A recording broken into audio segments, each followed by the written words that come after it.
Welcome to Kenton's videos. Enjoy the video. You begin by auditing portals and coordinates. Open your Java save and note each portal frame's exact X, Y, Z. Once done, back up the world to avoid irreversible changes and enable coordinates so you can compare locations precisely. Make sure you're using the same world seed and similar chunk layouts. Mismatches cause distant link behavior.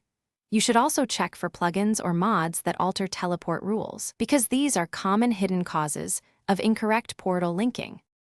Now you recalculate links.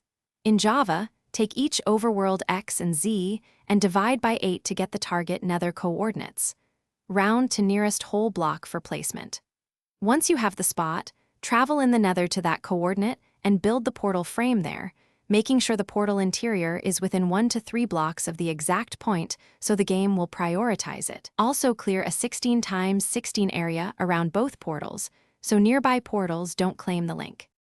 To finish, test each portal by traveling from Overworld to Nether and back, confirming the coordinates pair correctly. If you see drift, adjust the Nether portal by a block and retest.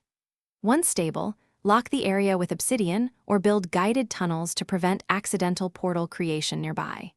If mislinking persists, check for corrupted chunks or mods that change portal logic and use a world copy to experiment. The key troubleshooting tip is to rebuild portals at calculated positions. Thanks for watching. Consider subscribing if we helped you.